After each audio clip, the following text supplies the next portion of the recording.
Once upon a time, there was a man who had 3 sons. The 2 older brothers were clever and sharp,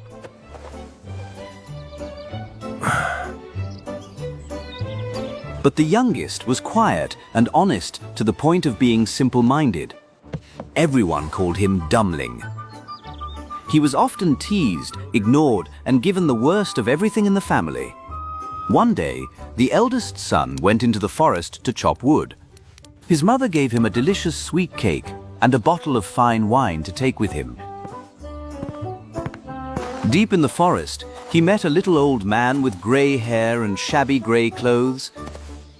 I am so hungry and thirsty. Please, give me a piece of your cake. The eldest son looked at the old man with a scornful eye.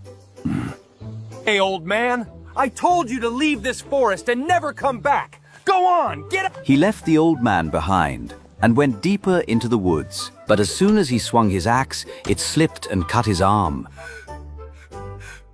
He had to limp home to bandage his wound.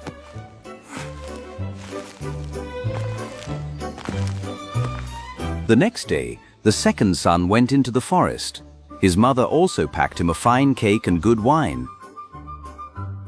And just like his brother, he chased the old man away cruelly.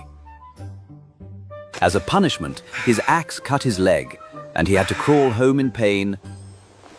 Finally, Dumbling asked his father to let him go.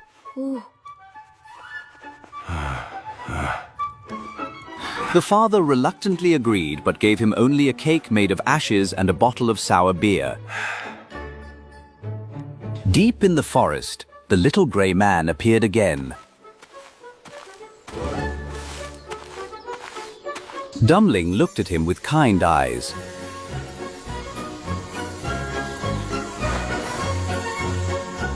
He smiled gently and held out his poor little bundle. I only have cinder cake and sour beer. If you don't mind, let's sit and eat together. They sat down on the grass, but lo and behold,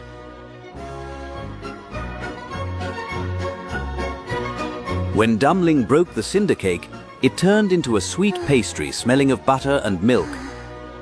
When he lifted the sour beer, it became fine red wine. They ate and drank happily. When the meal was over, the old man looked at the kind boy and spoke. Since you have a good heart and share what you have, I will grant you good luck. Cut down that old oak tree over there, and you will find something special at its roots. Then the old man vanished like smoke. Dumbling obeyed and chopped down the tree. When the massive trunk fell, sitting in the hollow roots was a beautiful goose. It did not have ordinary feathers, but feathers of pure solid gold, shining and lighting up the dark forest.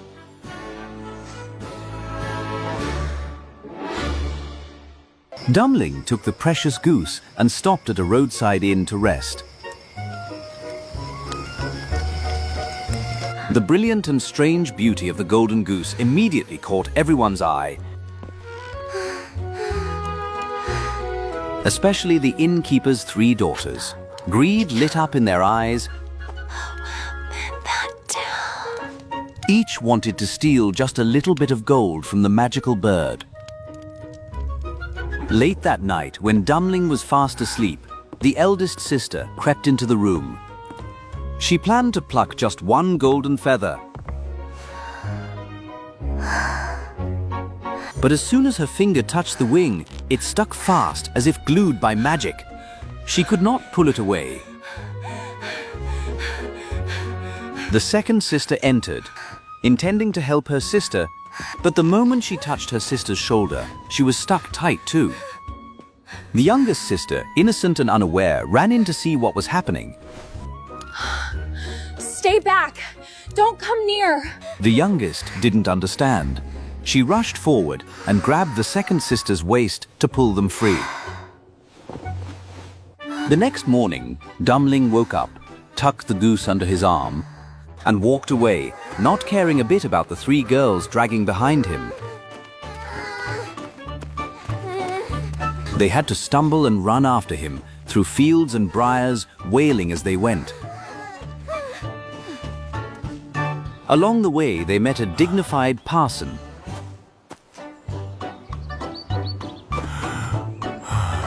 Seeing 3 disheveled girls running after a young man, he was furious and tried to pull them apart.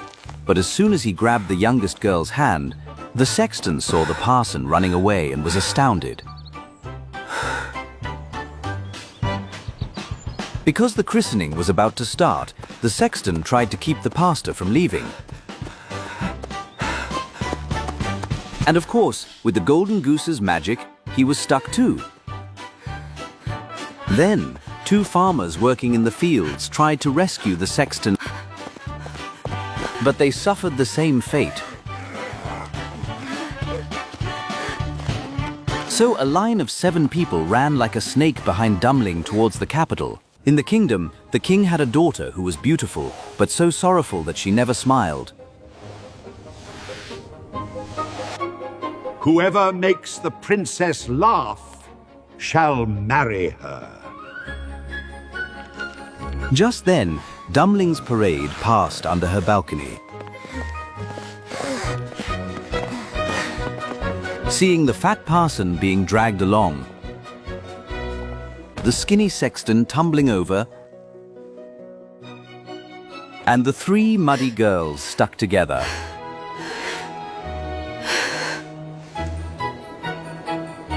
The princess could not hold it in.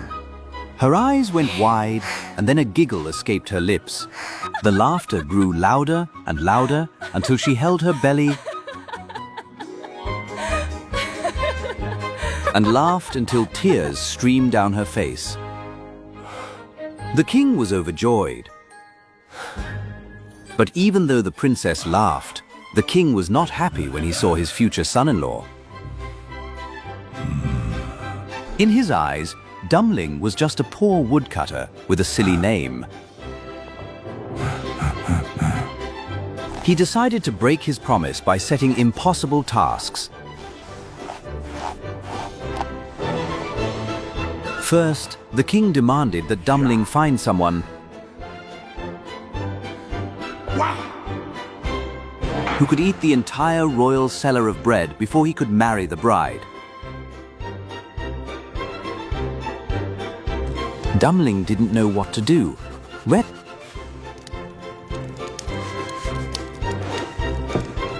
So he went back to the forest where he met the old man.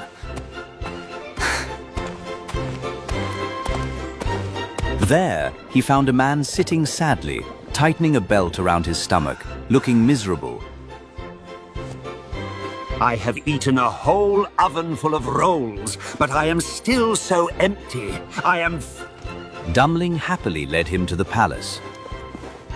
To the court's amazement, the stranger attacked the bread seller, eating as if he had never eaten before.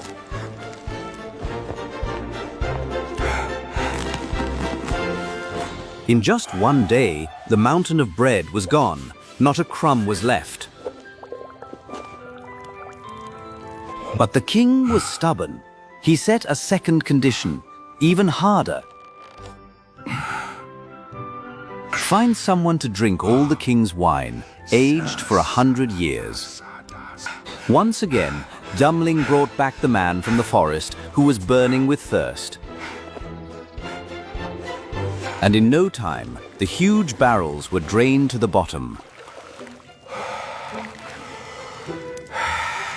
Furious that his plans had failed, the king demanded one last thing, a task he believed no mortal could do.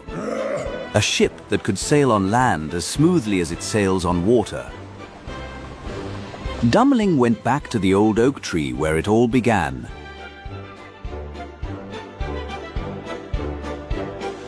The little grey old man was waiting for him there, smiling kindly. I have eaten for you and I have drunk for you. Now I give you this ship. All this I do because you were kind to me. As he spoke, the old man waved his hand. A magnificent ship with full sails appeared from the mist, gliding over the green grass, cutting through the land just as it would the waves, heading straight for the castle. When the magical ship stopped right before the castle gates, the king was stunned into silence. He knew he could no longer fight against destiny and magic. The palace gates opened wide.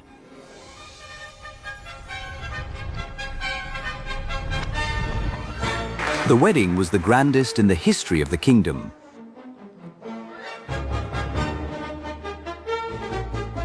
The gentle dumpling married the laughing princess.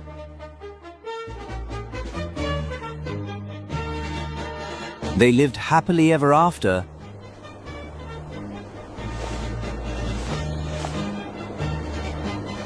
Ruling the kingdom with kindness.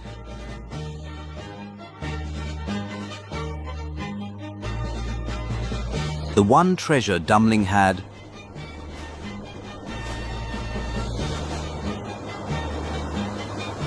more of than anyone else.